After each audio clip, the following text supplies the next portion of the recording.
ये कहानी है प्रतिभा की, जिसे खाना बनाना बहुत ही ज्यादा पसंद था। वो हर दिन अपने परिवार के लिए विभिन्न प्रकार के व्यंजन बनाया करती थी। प्रतिभा के परिवार में उसका पति देवेश, उसका बेटा प्रतीक और बेटी स्नेहा थी। प्रतिभा के हाथ के खाने के सभी कायल थे, सिवाय उसके बच्चों के, जो बढ़ती उम्र के साथ खाने पीने में लापरवाही करने लगे थे। उन्हें समझाते हुए, प्रतीक, स्नेहा, मैं तुम दोनों के खाने को लेकर आना पानी से बहुत परेशान हो गई हूँ। आखिर क्या कमी थी आज के पालक पनीर में? अरे माँ, आज हमारे दोस्त का बर्थडे था, इसलिए हमने बाहरी बर्गर खा लिया था। और फिर हम तो भूल ही गए कि आपने हमें टिफिन दिया था। तुम दोनों के सारे नखरे जानती हूँ मैं। एक हफ्ते से ज्यादा दिन गुजर चुके हैं तुम दोनों के यही बहाने सुनते सुनते। खाना बर्बाद करना कोई अच्छी आदत थोड़ी ही है। अरे अब छोड़ो भी प्रतिभा, बच्चे ही है, थोड़े नखरे तो करेंगे ही। दोनों बच्चे तुरंत ही जाकर देवेश के गले लग जाते हैं। प्रतिभा अपने पति के इस लापरवाही और दुलार के सामने हार जाती थी। बच्चे भी देवेश के बल पर अपनी मनमानी कर लिया करते थे, लेकिन हद तो तब हो गई जब एक दिन दोनों ने प्रतिभा ने बनाए हुए पराठे कुत्तों को खिला दिए, और ये सब प्रतिभा ने देख लिया। उनके घर आने पर वो उन्हें डांट ही रही थी कि तभी प्रतीक गुस्से में आकर, माँ, आपके हाथों में ना अब वो स्वाद ही नहीं है जो पहले हुआ करता था। हम ये रोज का पकाऊ खाना खाकर थक गए हैं। हाँ माँ, भैया सही कह रहे हैं। हमने कोशिश की थी समझने की, पर ऐसे लगता है कि आपके हाथों का जादू कहीं खो गया है। इतना कहकर दोनों बच्चे अपने अपने कमरे में चले गए। प्रतिभा ने एक लंबी सांस ली और वो खुद से, इनके लिए जितना भी करूं कम ही रहेगा। उस रात प्रतिभा मायूस हो लेटी थी। तभी उसे अपनी माँ का कॉल आता है। हेलो, कहो माँ, कैसी हो? आज आपने इतनी रात को कैसे कॉल किया? बेटी, जल्दी यहाँ आ जा, तेरे पापा को बहुत बुरी तरह से चोट लगी है। अपनी माँ की बातें सुनकर प्रतिभा चौंक गई। क्या क्या हुआ है पापा को? मैं कल सुबह ही वहाँ आती हूँ। प्रतिभा के पिताजी का हाथ फ्रैक्चर हो गया था और उसकी माँ अकेले घबरा रही थी। प्रतिभा ने ये सारी बातें देवेश को बताई और अपने मायके के लिए निकल गई। वहाँ जाकर उसने देखा तो उसके पिताजी बुरी तरह से जख्मी हुए थे।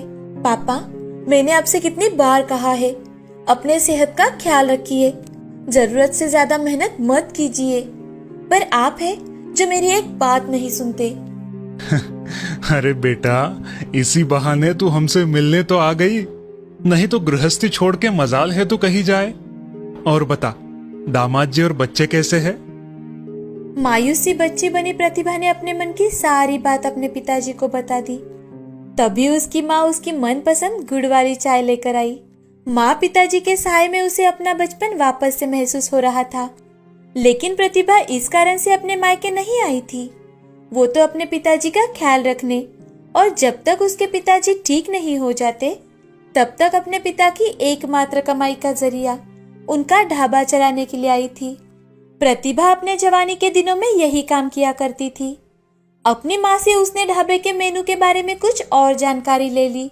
माँ, सच कहूँ तो ढाबे के मेनू से मुझे नहीं लगता कि बच्चों और युवाओं में इस मेनू को लेकर कोई दिलचस्पी है। हमारे पुराने ग्राहक भले ही आ रहे हैं, तो तू ही बता हमें क्या करना चाहिए। प्रतिभा और उसकी माँ सोचने लगी। तभी उसे अपने बच्चों की कई बातें याद आ गई, पर इस बार मायूस होने के बजाय उसे एक आइडिया आया। माँ, मिल गया आइडिया। उस रात प्रतिभा ने अपने मोबाइल के जरिए ढाबे का नया मेनू लिखा और उसे सुबह जाकर प्रिंट करवा लिया। अगले कुछ ही दिनों में उसने युवाओं को आकर्षित करने के लिए ढाबे को थोड़ा रेनोवेट किया और फिर अपना ढाबा शुरू किया और अपने नए मेनू के प्रचार में लग गई। आइए आइए, बच्चे बूढ़े और सभी जवान, सभी के लिए एक से एक पकवान। उसके प्रचार की कला और ढाबे का बदला रूप, ये सभी देखकर प्रतिभा ने बहुत से युवा युवतियों को अपनी ओर खींच लिया। छोटे छोटे बच्चे अपने माँ पिताजी को खींचकर ढाबे पर ले जा रहे थे, और ले भी क्यों न जाए। नूडल्स के विभिन्न व्यंजन जो मेनू में दिखाए गए थे, वो जानती थी आज के पीढ़ी को चटपटा और मसालेदार व्यंजन ही ज्यादा पसंद होता है। काकी, क्या आपके पास एग नूडल्स मिलेंगे? जरूर बेटा, ये स्वाद और सेहत दोनों के लिए जबरदस्त है। प्रतिभा के खुश मिजाजी को देखकर लोगों को उनके बचपन की याद आ गई। प्रतिभा के egg noodles, veg noodles, Manchurian noodles और चिकन नूडल्स ने सभी के मुंह में पानी ला दिया था। ढाबे के पुराने ग्राहक भी इन लजीज व्यंजनों के नाम सुन उसे आजमाने के लिए ढाबे पर आ जाते थे।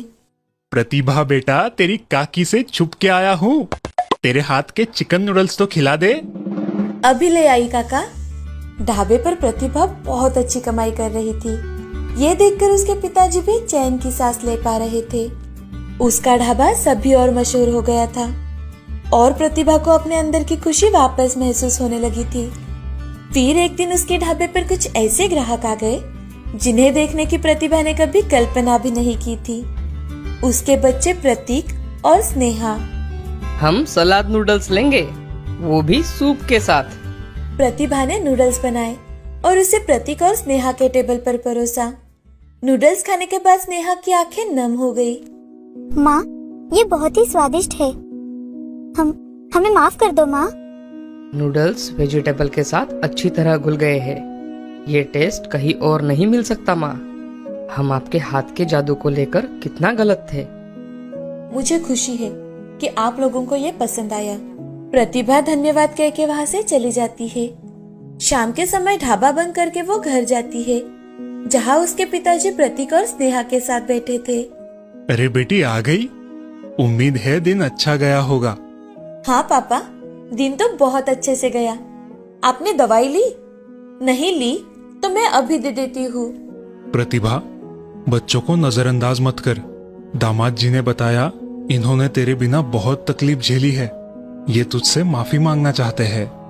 माँ, इससे पहले आप कुछ कहे, हम अपनी गलती मानना चाहते हैं। आपका कहा ना मानने का ये असर हुआ कि मुझे और स्नेहा दोनों को पेट में इन्फेक्शन हो गया था। माँ, बहुत दिनों से आपकी याद भी आ रही थी, इसलिए हमने सोचा आपको ढाबे पर ही मिल ले। माँ, क्या आप हमसे सही में बात नहीं करेंगी? प्रतिभा बिना कुछ कहे अंदर चली जाती है और कुछ देर बाद दाल, चावल और सब्जी लेकर बाहर आती है। खाना खा लो और आराम कर लो, सफर ने थका दिया होगा। अब दोनों बच्चे प्रतिभा के गले लग गए और प्रतिभा भी भावुक हो गई। माँ, हमें एक और मौका दे दीजिए।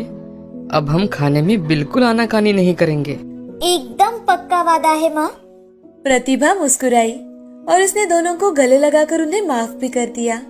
कुछ हफ्ते बाद वो अपने ससुराल चली जाती है।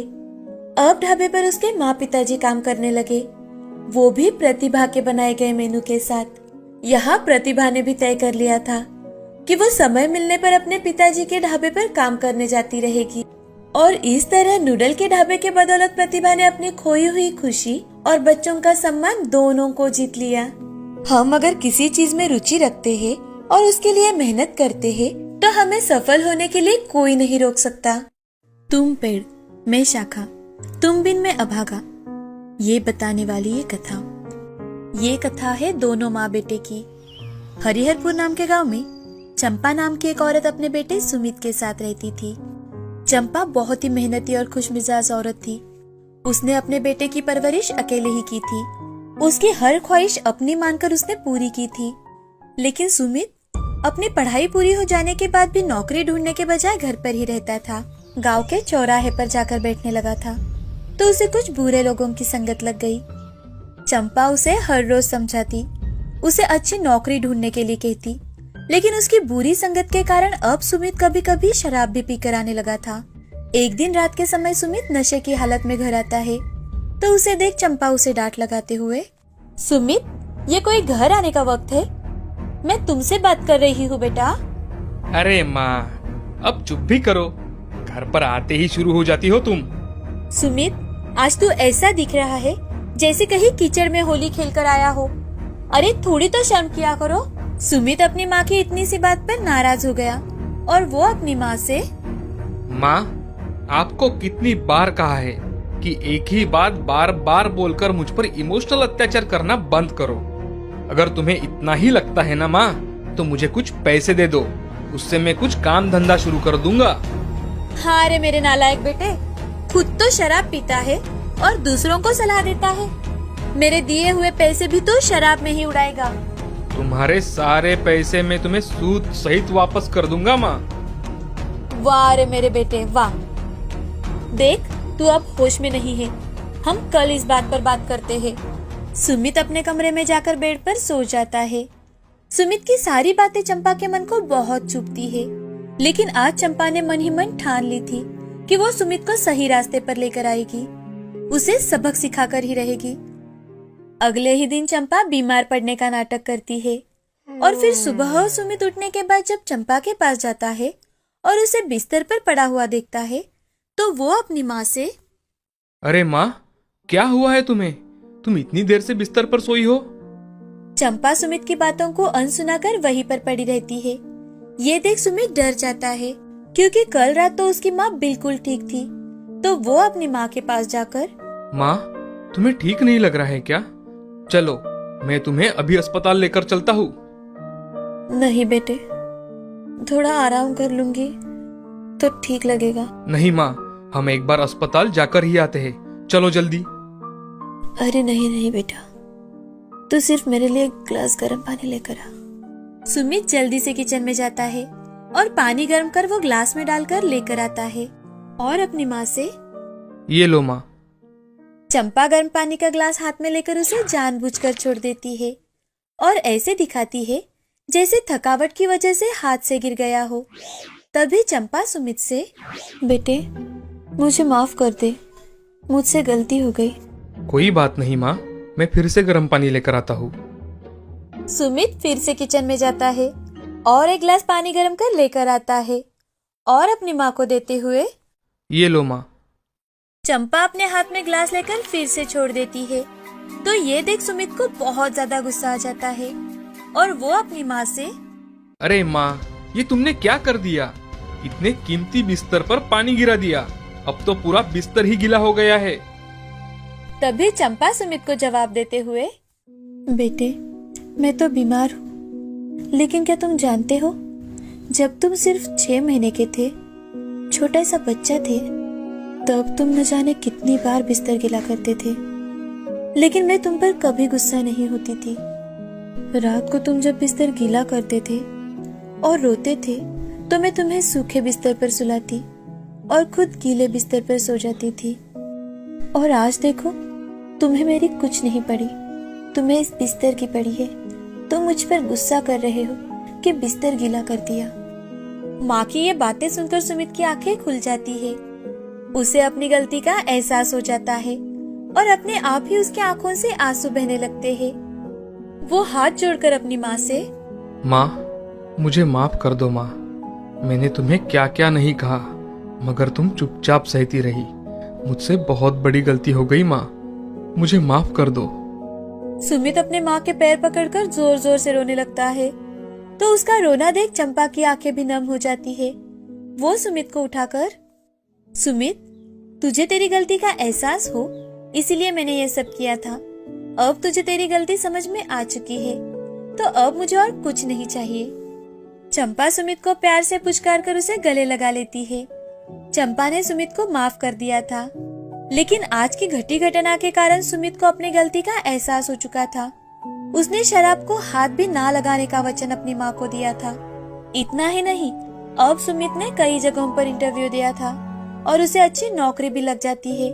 अपने बेटे में बदलाव देख चंपा बहुत ज्यादा खुश थी और खुशी से अपना जीवन अपने बेटे के साथ व्यतीत कर रही थी। इस प्रकार चंपा ने अपने बेटे को अच्छी जिंदगी जीने का सबक सिखाया। इस कहानी से हमें ये सीख मिलती है कि हमेशा अपने बड़ों का आदर करो और अच्छे विचारों पर चलने का प्रयास करो।